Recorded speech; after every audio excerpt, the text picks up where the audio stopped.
Hello kids, so we're going to have our review. So for part 1, we have 10 items. Are you ready? Okay, very good. For our question number 1, listen carefully. How would you represent 9 p.m. in 24-hour clock format?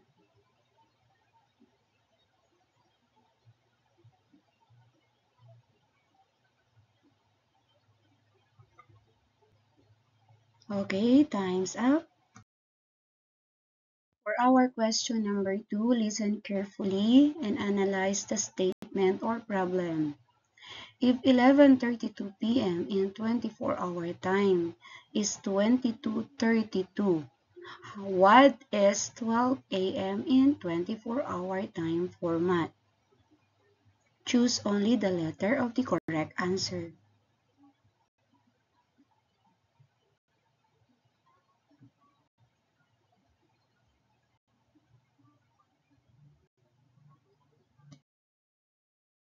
Okay, kids, let's move on with our question number 3. I am a type of polygon with 3 corners and 3 sides. What am I? Letter A, am I square? Letter B, am I triangle? Letter C, am I trapezoid? Or letter D, am I parallelogram?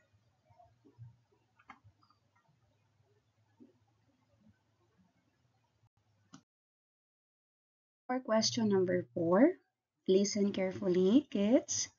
What is the time difference of Jakarta, Indonesia to Philippines? If the UTC of the Philippines is +8 and Jakarta, Indonesia UTC is +7. Choose only the letter of the correct answer.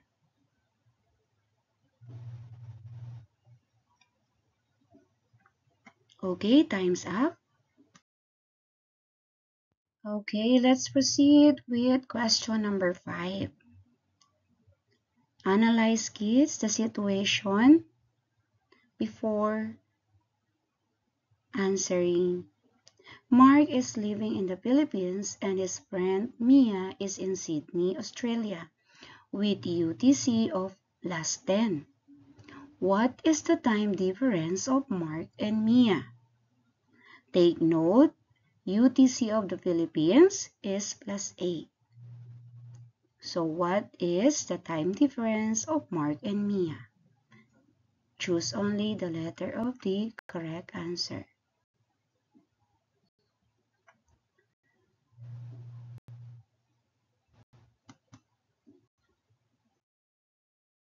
Okay, let's proceed with question number 6. Analyze the problem.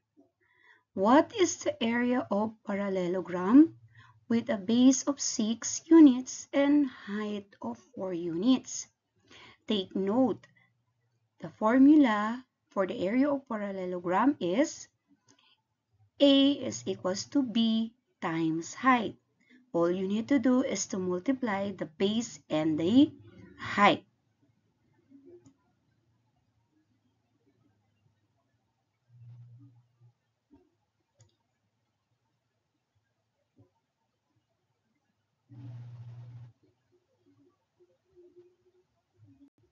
Okay, time's up.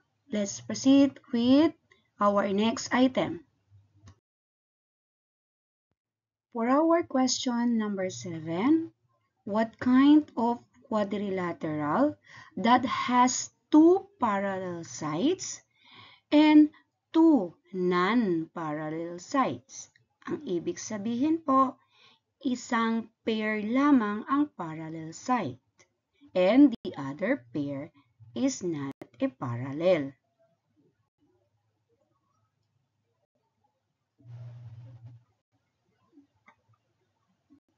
Time's up. Okay, let's move on with question number 8. If you multiply 2/3 times 3/5, the product is blank. This time, we will going to have the fraction, multiplication of fraction. If you can cancel, you may use cancellation. See to it your answer is in lowest term.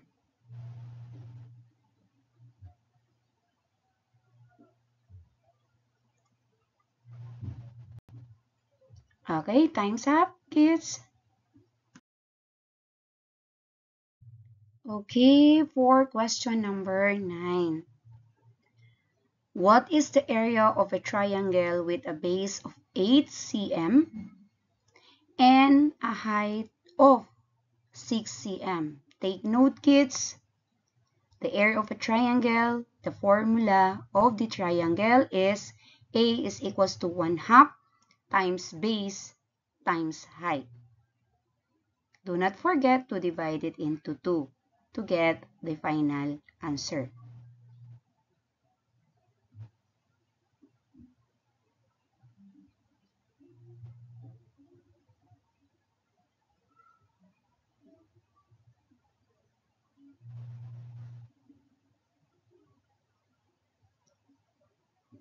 Time's up.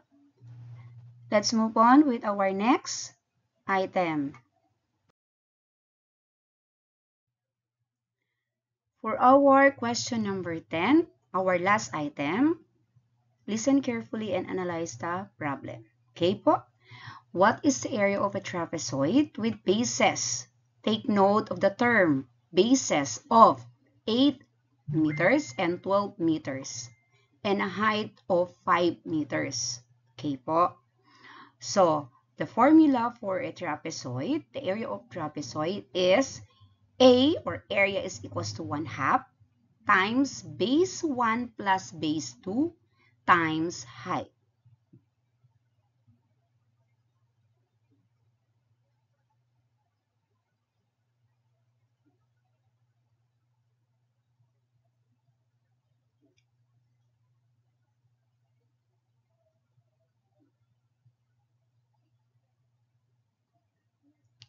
Okay, time's up, kids. Great job, kids. So, that's all for today. Balikan nyo lang yung mga questions if ever hindi nyo nakuha ang tamang sagot po. Goodbye. God bless.